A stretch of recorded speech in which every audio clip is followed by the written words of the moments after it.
first, let me say thank you very much for being here tonight. Everybody gave up a couple of hours on a Wednesday night to come out and be a part of this sort of celebration and this planning project. So it's both. It's really a celebration of what everybody here was able to do together and a planning project of what we can continue to do together and what we'll do next. If it's okay with everybody, what I'll do a little bit is just back up a bit and I'll talk about where this project started and a little bit of history, a little bit about Allegheny Land Trust and who we are and how we got here, and then we'll talk about the project. Is that okay? I won't go too long. We'll start with that, though. So I'm going to say about a year and a half ago, I met with Bethel Council President Tim Mowry, and it was really just to get acquainted at the time. It was to talk a little bit about Bethel's plans in protecting green space and the strategic plan for Bethel Park, and it was a little bit for him to understand what Allegheny Land Trust as an organization does. And what we found out when we had a cup of coffee together was what Allegheny Land Trust does as an organization and what Bethel wants to do as a forward-thinking municipality were pretty well aligned. And we said, man, this is great. We need to work together because we both want to see the same thing happen. And pretty quickly we focused on one piece of property because we at Allegheny Land Trust noticed this piece of property for sale, and Bethel, the municipality, and the municipal council noticed this piece of property for sale too. And for most of you, you know that piece of property has been on and off the market for a long time, and there's been a number of different things proposed on that little spot. But what we, and thanks to a lot of you for voicing your opposition to a lot of those things over the years that allowed it to stay green and available long enough for us to get together and work on this and make it happen. So that's just by way of kind of how we got here. Did I say I'm Tom Doherty? I'm with Allegheny Land Trust. Most of our staff is here tonight. We're a small nonprofit organization. We have 8 full-time employees, and I think 7 of us are here tonight. The 8th one is at a different work-related event. But Chris Speakner, our president and CEO, is walking across the back of the room over there. I see some board members on our board here. Emily is responsible for our land stewardship, or managing the land that we acquire, and Caitlin works with her in those endeavors. Julie over here is, and so does Guido in land stewardship. He's our man on the ground, and if he can't do it, he's got a guy that can. He'll tell you. Julie heads up our education, our environmental education group, and Lindsay, who many of you met on the way in, is our marketing communications director. And that's just about our entire staff. Before we go any further, I want to thank Cool Springs for inviting us to use this facility and providing all of the food and beverage for us here tonight. So that was really nice for us to be able to have a celebration kind of event. Thank you, Brian and Cool Springs staff. So why do we do this kind of stuff? Here in Western Pennsylvania, and a little bit maybe I'll be preaching to the choir here, but that's okay. It's kind of fun to talk to people who I think are like-minded. Here in Western Pennsylvania, we've got this incredible natural heritage. And I think those of us who are either from here or who have adopted this as our hometown appreciate our green hillsides, our streams, our water, the scenic vistas and the views, and the fact that we're not wall-to-wall development from one end of the county to the other. That makes Allegheny County kind of special because for the center of an urban city, a major metropolitan area, it's nice that we have that green space, and I think a lot of us appreciate and recognize that. But this incredibly rich heritage can't be taken for granted because when it does, lots of not so nice things happen. And so this picture on the screen here, does anybody know where that is? Yeah, it's Mount Washington. It's Mount Washington right across the river from downtown, only about 110 years ago. Today, Mount Washington is green and tree covered, and nobody would ever dream of that, right? And we take people on top of Mount Washington when they come to visit, and that's where we look at the green hillside and the animals and the plants growing there, and we look out at the rolling countryside that we have, and it's part of our heritage. So, but that's what it looked like only 110 years ago because it was very much taken for granted. Now, we would never do anything like that today, right? So, all we need to do, all of us are familiar with that, all you need to do is drive or walk or run or bike anywhere across the county and you see irresponsible development happening. And this is a good spot to say, we're not opposed to development. We all need responsible and sustainable development. It's good for the future of the county and for all of us. But not everywhere is suitable for development, and not everywhere should be developed. But if you go anywhere in the county, and I've got some examples here. This one was the former Dixmont State Hospital. It was in Kilbuck Township on Route 65. Some of you may remember somebody thought it was a good idea to clear all those trees, shave that hillside down, and put a Walmart on the side of that hill. That's what we call irresponsible development. Now what happened there, it took care of itself because the whole hillside slid. It blocked Route 65. It blocked the railroad tracks. And here we are 14 or 15 years later, and it still looks like an abandoned strip mine. So that's the kind of things that we really don't want to do. And there's plenty of examples as you roam around the county to see that. And there's plenty of examples within a mile or 2 or 3 miles of here, right in Bethel Park and in Castle Shannon and in anywhere else in the immediate area where there was or remains green space. So it's important that we take care of the remaining green space for all of the reasons that I've already talked about. But interestingly enough, and this is really interesting to me, Allegheny County's population between 1960 and 2014, everybody knows what happened in this area between 1960 and 2014. Our population declined by 25%. That's a major whack in population for a metropolitan area. But at the same time our population declined by 25%, we developed, our developed acreage increased by 69%. That just doesn't make a whole lot of sense, does it? That's just not really a sustainable model for protecting that natural heritage that we talked about liking. And it continues today. So in Allegheny County, we're losing about 2,000 acres a year to development. That's about 3 square miles a year to development. And to put that in perspective, that's every 4 years, an area the size of Bethel Park gets developed in the county. If you mushed it all together, an area the size of Bethel Park goes from green space to development. Doesn't take a whole lot of math. I have charts and things on this, but I took them out for the sake of brevity. It doesn't take a whole lot of figuring to realize that if the county is losing an area the size of Bethel Park every 4 years to development, that green space that we talked about liking and needing and loving is disappearing pretty fast. And we're going to go from being a 50-50, and we're now about a 60-40, 40% open space, 60% development. That pace, that number will change, and that character of the county that we talked about being part of what we love about living here and being here will change. So that's why we, and people like you and others in the room, do what we do.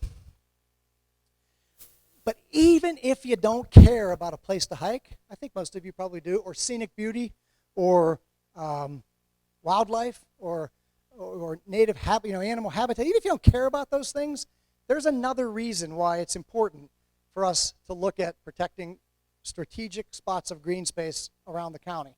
And it's because every week, every day almost, certainly every week, certainly multiple times a month, we hear on the news about what? What do we hear a lot around here? Landslides, flash flooding, poor air quality, and a whole bunch of other things that you can see on that little flower there. And the interesting thing is, finally, people are starting to make the connection between how we use our land and these regional issues that are plaguing our region. And any of you, by paying attention to the news, would know that. And certainly the elected officials in the room at all levels will recognize how much time and how much money is now being devoted to mitigate or repair some of these problems. So how we treat our remaining green space in the county and in the municipality here has a lot to do with whether we exacerbate these problems or whether we mitigate these problems. And so that's why, again, Allegheny Land Trust and the people we work with do what we do. So almost enough about us, and then we'll talk about the project. But we've been around and we've been doing this since 1993, so this is our 27th year. And we've worked with municipalities all across the county, 31 of them, where we've protected over 2,600 acres, similar to the project that most of you are familiar with and you've been involved with us doing here. Our sole reason for doing that is helping local people protect local land for the good of their communities and to help with a lot of the things that we were just talking about. Now the key thing is we're only one part of the equation. So, and that's why it's amazing to look out at this room and see everybody here tonight, because this is a really a collaborative effort. It's really all of the work that we do is about collaboration. And sometimes we get a lot more collaboration than others. It's always required. We never work in a vacuum in a community. That's why our motto or our slogan is helping local people save local land. But we don't just parachute in and do that because it usually doesn't work. If you're not wanted, if the community isn't pulling in the right direction, then it's a project that's difficult. You want to work in places where you can get things done. And that's what has really happened here. So we started talking as a group, all of us, about a year ago now, is when we decided, with the support of Bethel Council, to go full-fledged after this project, and that's when we put the property under agreement. We negotiated, we put the property under agreement to acquire, but that was only the beginning. But the reason we started, again, Council and Allegheny Land Trust and other supporters and individuals started doing this was because of the details and the specifics of this project and some of the attributes, and then there's a lot of reasons when you look at those two things together as to why this was done. So it's, just as a recap, and for some, and maybe something new for others, it's 40.5 acres. It's located up at the northwest corner of the municipality, just about a mile or less, maybe, as the crow flies from here.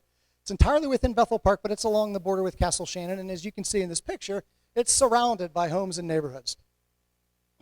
It's completely wooded now, after 70 years of recovering from its industrial past, and we'll talk about that in a minute. And it's a remarkable display of nature's ability to recover if given the time and if left alone. And it's already used, many of you know this, by neighbors. There's a network of informal trails that help to maintain the property and use the property. And again, you can see mostly from this picture how significant it is. You also can see the stream there. That's Sawmill Run. That's the headwaters of Sawmill Run, which, as most of you probably know, is a real flood-prone watershed and is a real problem downstream. Protecting land upstream helps prevent floods downstream. So yet another reason to protect this property. I've already mentioned as an industrial heritage with a really nice natural recovery over 70 years. And for anybody that hasn't been there, you'll now get the chance to go up and walk through there. When you walk through, you leave the hecticness of Route 88. You're up on a beautiful trail, especially in the summertime when it's all green and leaf covered, and you kind of forget where you are. And it's pretty amazing that you can be a minute from Route 88 or a minute from any of your homes, and you walk up into there and you feel like you're somewhere else. That kind of restorative power of nature is important for all of us. So it's a cool spot, and I would ask you to go and look at some of the pictures that we've put on the collage over there and some of the other things to get a feel for it if you haven't been up on the property yet. I won't read these, but these are the reasons. There are many reasons, as I mentioned before, to protect green space, and they all apply to this property. And that's why it's kind of exciting to have been able to work on this project. Again, I won't read them. Take a minute and you can look at them yourself, but and I've mentioned many of them already. And that's why together we made this happen. So if you read the newsletter, or maybe you haven't, maybe seen it in the newspaper, we're going to close on this property. We will own it, acquire it, and permanently protect it as of March 27th, which is 2 Fridays from today. And yeah.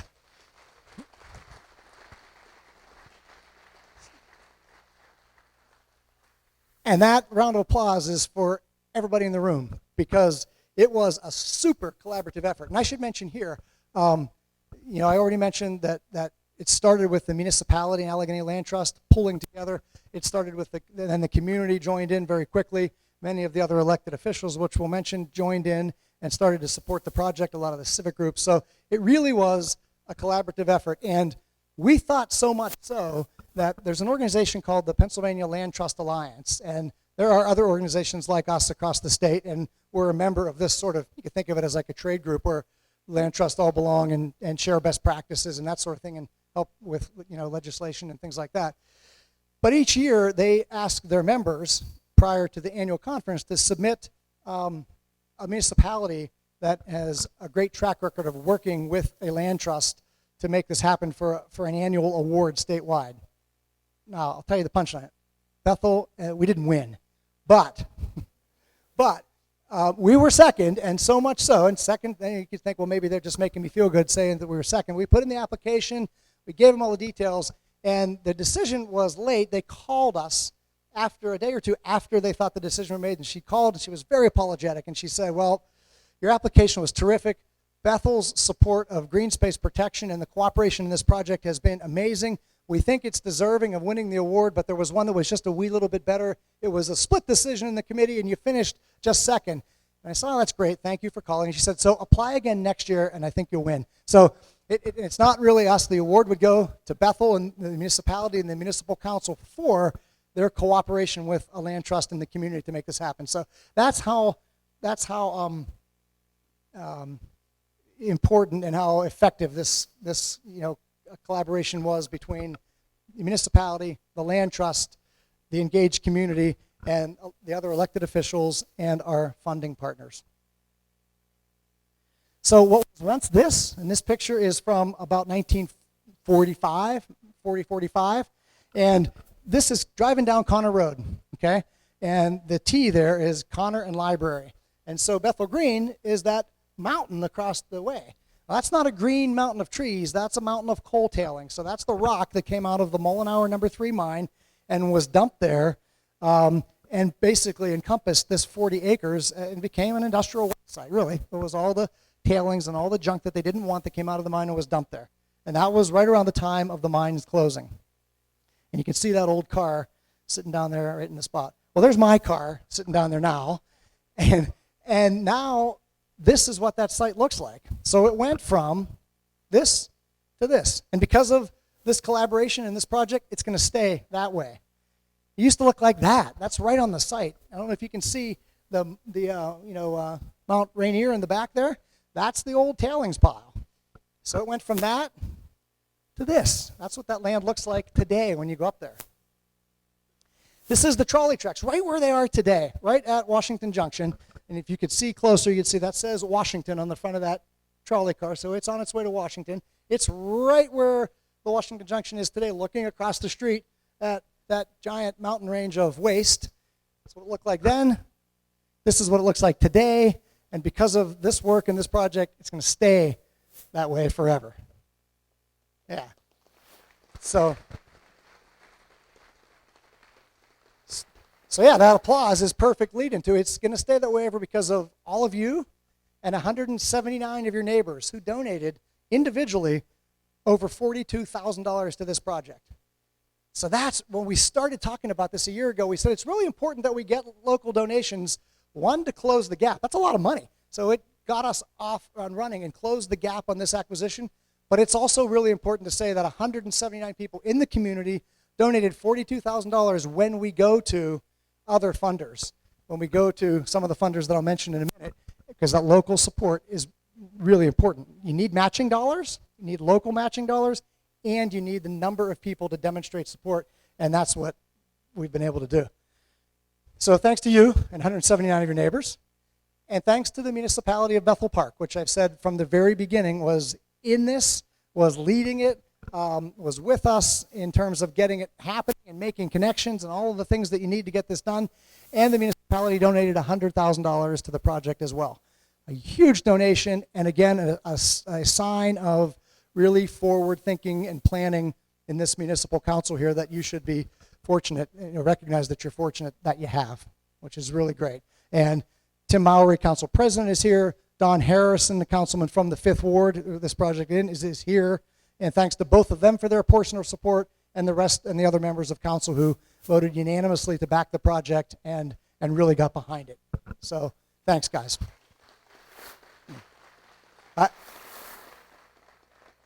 I should also mention that many of your council people made personal donations to the project as well. Additionally, your elected officials in Harrisburg, Senator Pam Iovino and Representative Natalie Mihalik, both of whom are here tonight, were very influential and supportive of this project, and you need that support at the local level too when you go and look for grants from the Pennsylvania Department of Natural Resources and the Department of Community and Economic Development, both of which funded this project to the tune of $538,000. So thanks, Senator Iovino and Representative Mihalik, for supporting the project. The other major government grant was a Redevelopment Authority of Allegheny County grant. So we had 3 major government grants in the project. And former Councilwoman Sue Means, who I think was going to be here tonight, she's here, was also supportive of that project at the county level. So thanks, Sue. And finally, this is an interesting story. I put this up here. The Massey Charitable Trust has been a supporter of Allegheny Land Trust in the work we do almost on an annual basis for a long time. We took the representative from the Charitable Trust out and walked the property, and my hope really, to be honest, was, well, maybe we can show him that and he'll like it, and maybe we can get a little more money than we get from them, sometimes dedicated specifically to this project. What I didn't know when we took him out there was that the Massey family spent their entire lives in Bethel Park. So I found out later that he said, yeah, we will support this project over and above what we might normally provide to your organization, because the Masseys, Mr. and Mrs. Massey from Massey Buick, if anybody remembers and know the Masseys, they lived in Bethel Park, and the committee, of course, long since passed away, but the committee thought it was important and that they would appreciate funding a project in Bethel Park. So they also supported us. I'd like to ask right now if I think Mayor Allen is here from Bethel Park, and also Senator Iovino and Representative Mihalik. If anybody would like to just comment on the project, we'd love to have your thoughts.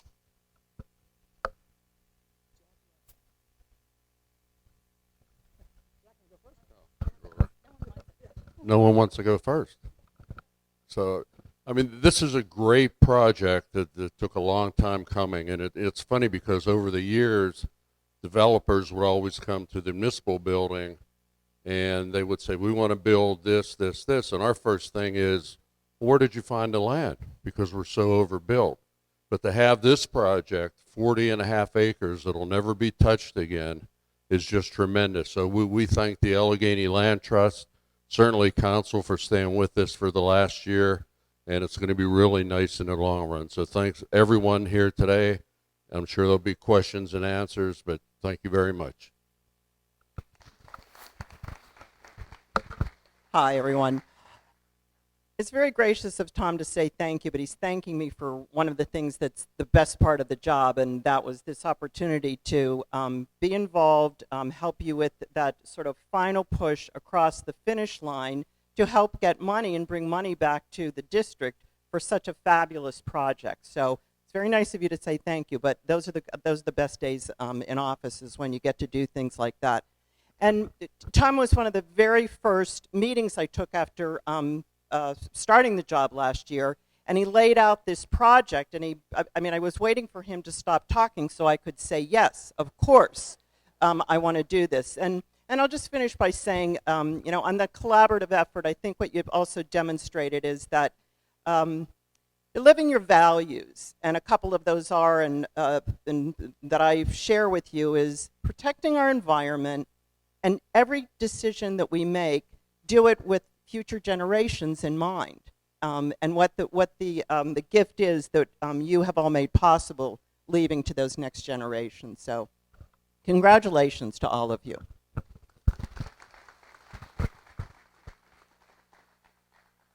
I think it's so great to see so many people out here in support of this project tonight, especially in the face of the coronavirus.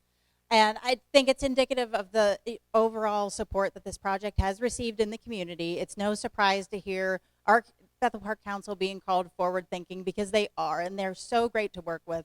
And it's no surprise at all to know that they were on top of this from the beginning to preserve this acreage and make Bethel Park even more beautiful than it already is.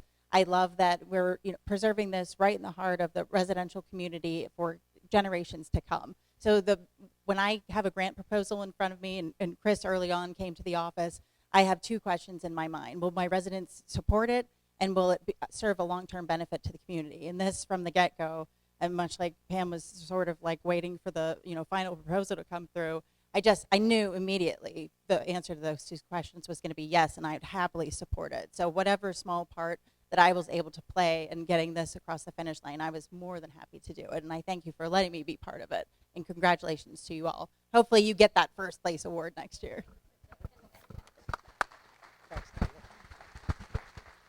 Thanks, Jack and Pam and Natalie, for that, and for your support. Very, very much appreciated. So what's next? What do we do? Okay, we're going to own it March 27th. I guess it's a lot like when you buy a business or buy a house or buy a car. What do you do next? What do we do? So that's what we'll spend the rest of the evening talking about, both from here and then, as I mentioned, hopefully with everybody can talk to the representatives of ALT and talk to each other as we go around the room. But it took a lot of collaboration to make this happen, as we've already talked about. And if we want to make the most of it, it'll take that type of collaboration going forward. Does everybody have to get involved? Nope. You could be here and you could have made your donation or voiced your support, and if that's all you do, that's great. But many, many people throughout this project expressed an interest in wanting to be involved more, and wanting to volunteer, and wanting to have a say, and wanting to, let's really not only get it done, but let's make it as good as it can be. And judging from what the last year has been like to get here, I think that's what we'll do. I think that's what we're going to do going forward. So that's what we want to talk about more tonight. And it's really about stewardship. I mentioned that Caitlin and Emily and Guido are our stewardship team. I also mentioned that we've got properties all over the county. So it would be nice if we could plunk those three onto the site and say, man, let's just spend like the next year with our 2.5 paid staff there knocking this thing out. Well, we're going to pay a lot of attention to it, but we're not going to be able to do that. So we're going to rely on help to do the next level and to do more. So just to be clear, the land, as I've already mentioned, will be owned and protected forever by Allegheny Land Trust. So that means that no matter what council is elected in the future in Bethel or who is the leadership of Allegheny Land Trust in the future, our charter and the type of organization we are and the kind of funding that we got prohibits us from doing anything and any future people from doing anything. So land will always be protected. And we'll assume the stewardship responsibility. So it's up to ALT. Once we acquire property, our next challenge is to be a good neighbor. So it's up to us to own and maintain that property as well as we can going forward. It'll be a private conservation area because it's owned by ALT, but open to the public, 365 days a year from dawn to dusk. We will practice what we believe to be the best practices in stewardship. As I mentioned before, we're part of the State Land Trust Association and the National Land Trust Association, and our stewardship people are trained and qualified and really understand what the best practices in land management are. So we'll certainly apply those to this. And it'll be managed as a rustic natural area. So there won't be any baseball fields, there won't be any swing sets, there won't be any major types of development like that. It's going to be a natural area for a number of reasons. So we're conserving the area for a number of different reasons. One is all of the conservation imperatives that we talked about before. Clean air, clean water, animals, plants, habitat, scenic beauty, all the things that green space does. And that's important because that's really what our mission as a land trust is. We'll balance that with neighbor interests. So as I mentioned, it's really important for us to be good neighbors to the people who are in the community, either adjacent to or in the many neighborhoods that were around it, as you saw on the map. And visitor interests and others that want to use the property for the kind of passive recreational things that we talked about. And educational opportunities. We think there's a real opportunity there to talk about how nature has healed itself and what it was before historically and what it is now. So as from 25 years of experience of doing this in different areas, we work really hard to strike that balance. And that's what we'll do here too. Usually what that means is there has to be some guidelines on how properties are used. So kind of as a baseline, the balance would be, as I've mentioned, open for passive recreational pursuits. That means hiking or maybe mountain biking or bird watching or photography or quiet meditation or whatever you like to do in the woods. And it doesn't mean motorized vehicles or many other activities that sometimes people use in the woods. So open from dawn to dusk, 365 days a year for passive recreational pursuits. So dogs on leash for obvious reasons. It's a small area. Dogs and pets will be permitted, but we need them to be on leash for the safety of other visitors, for the neighbors, for the wildlife, for a whole lot of reasons. But I think you can understand that. That property has been hunted. It is hunted today, and it's been hunted for years and years and years. We'll continue to permit hunting on a restricted basis there, archery only, whitetail deer only, following the rules of the state with a permit from Allegheny Land Trust. And we can talk more about that. But that's what we find on a property this size to manage the deer herd and to open it for other to keep it open for recreational pursuits we do some very restricted, we allow some very restrictive hunting. I've also mentioned no motorized vehicles, for obviously it's a small area. Quiet in the neighborhood is very important, and the preservation of that sort of unstable soil is important, and motorized vehicles don't really mix well with that. And the other thing about striking that healthy balance is the theme that we've been talking about all night, and that's strong neighborhood and community involvement. As I mentioned, a lot of people talked about how can they help beyond voicing their support or donating money. So this is what that community involvement looks like, at least as a start. And there's a few things that I'll talk about that we're just going to do because it's part of that stewardship, the sustainable stewardship that I talked about. And then there's other things that we can do based upon the support that we get and the interest that we get from the community. So the first thing is, and I know council has pledged ongoing support for the project, so we'll own it, we'll steward, we'll operate it, but council has said, hey, where we can partner, where we can send a truck over to help pick up some trash, where we can, we'll talk a minute about, help putting in a parking lot and do certain things. We're appreciative of that, and we'll continue with that type of collaboration. It's really important because I think we can get a lot more done that way. And then a lot of opportunities for general community involvement. We'll have scheduled volunteer events, and we'll talk about ones coming up here in May. We won't do a lot of those because what we find with those is you schedule them and sometimes you get a lot of people, sometimes you don't get a lot. At the beginning, we'll formally schedule one. We'll have a plan that we ask people to work on at that volunteer event. And if there's demand from the community, we'll do more scheduled ones.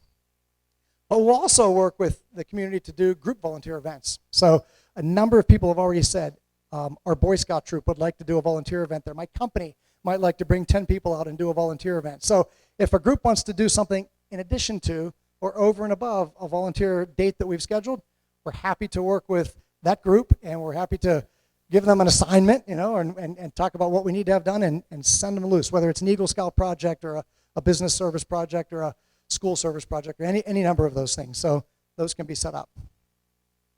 Special projects. So a lot of times we'll get people that want to do something more. So when we talk about the basic things that we're going to do on the land, sometimes people will say, we've got a group that wants to restore that wetland. Maybe we weren't planning on doing that. Or we've got a group that wants to plant wildflowers or whatever it might be. If the site warrants it and a group wants to take that on, we certainly encourage that. So, and again, that's another one for scouts. If a Eagle Scout or Scout troop wants to do a specific project and they're willing to take it on and it meets the management plan of the property, talk to us by all means, and we'll see if we can do extra things in that way. And then the easiest thing is just the last one, and that's Eyes in the Woods. So we're hoping that you all get out and walk on the trails. And I'd like to comment that I think I mentioned before that there are some really nice maintained trails there already. There's a neighbor by the name of George Sukar who spends a lot of time up there on his own already maintaining some of these trails, and I think George is interested in continuing to help out, but there are trails there already thanks to his and maybe some of your work. So when you're out there, if you see something that looks funny or you see something that looks like it could be improved, you or us, we're part of the same group. Let us know what you see. Okay. The last thing, how many people are familiar with Friends of groups?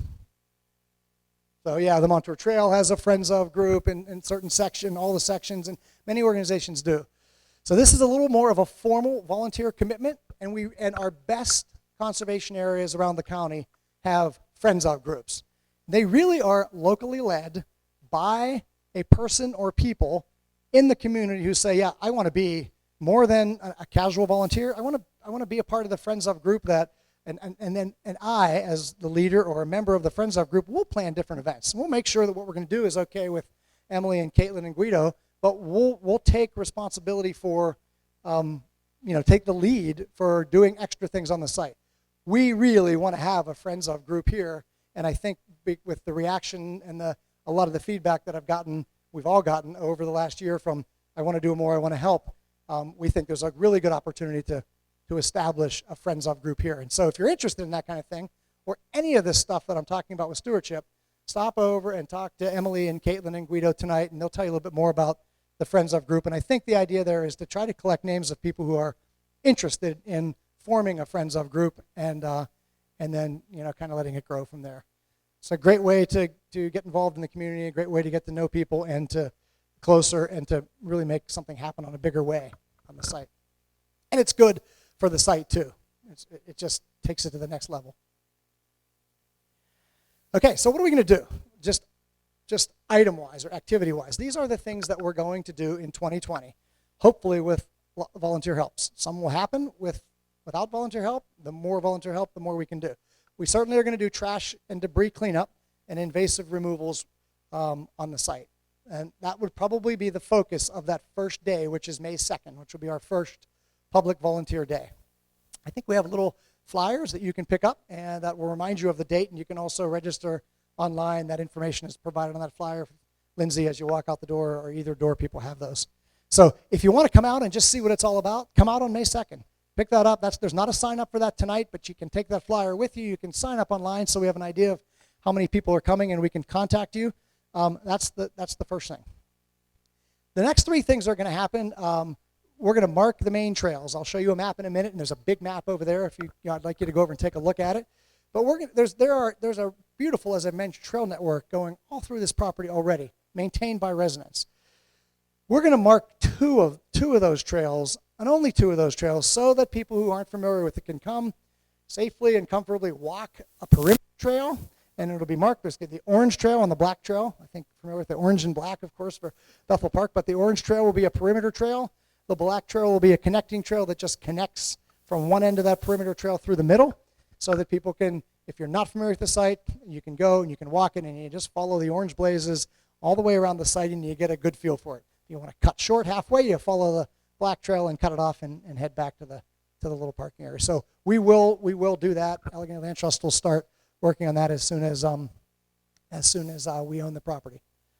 The second thing will be the construction of a small parking lot, and I'll thank Bethel Council yet again. Bethel has agreed to help with their Public Works Department to put a small parking lot on Valley Drive, and if you can see it on the map, and I'll show it here on the map in a minute. On the part of Valley Drive where there are no homes, past the first driveway and before you get to the houses, there's a nice flat area there. And I should mention that our intent is for that to be a very small parking lot. It's not to, we're not going to advertise this site. We're not trying to bring in a lot of people to the site, because while 40 acres is big, it's not huge. So this little parking lot will probably be a crushed limestone or a paved lot right on the side of the road there for maybe 4 to 6 cars. And we think that's sufficient to handle the site and kind of manage activity at the site. And you can see on this map where the parking area is, where we see the perimeter trail going, and the other orange trail in the middle would be what I was referring to as the black connecting trails. Now there's something else that I'll mention, and that's, I saw it here, you saw it here, it's the last point, and that's the Gateway Landscaping Project. So when you come up 88 right now, that's kind of what the entrance to not only the green space looks like, but to that whole really nice Valley Drive, Richard Drive, the whole neighborhood. That's what that looks like right now, and we're kind of used to things looking like that around here, but in general in Western Pennsylvania, but they don't have to. And we really felt that as part of this project, it would be really nice to beautify that corner and enhance the entrance to Valley Drive and enhance the entrance to the whole neighborhood, as well as the Bethel Green. And this is what we're planning on doing there. And it'll change the look of the street. It'll change the feel of kind of a gateway, not only to the Valley Drive neighborhood, but to Bethel Park as you come up 88 there. And it'll communicate the location of the Bethel Green. And I want to mention that Cool Springs has agreed to fund the entire landscaping project for us. So you can see there'll be boulders brought in, the brush and the debris will be cleared, native trees will be planted, and it will really change the look. And so we are really pretty excited about this, because it's a great way to kind of kick off the new Bethel Green. So again, I want to thank Cool Springs for their willingness to pay for this entire project.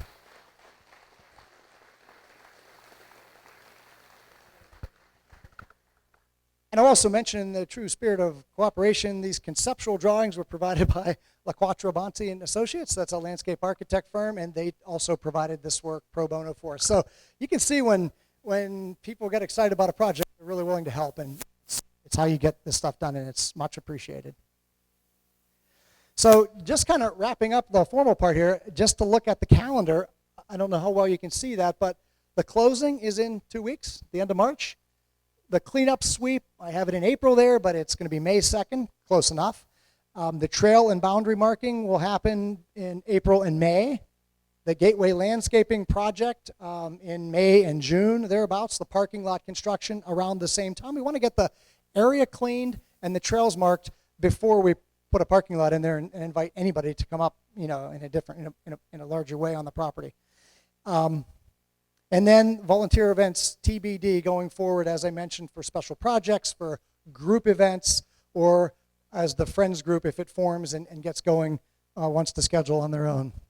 And then as we head into winter, we can talk about, with the Friends group and with other members of the community, other things that we might look at for the property for next year.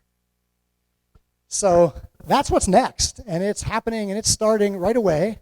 And again, we hope to see that same type of collaboration going forward.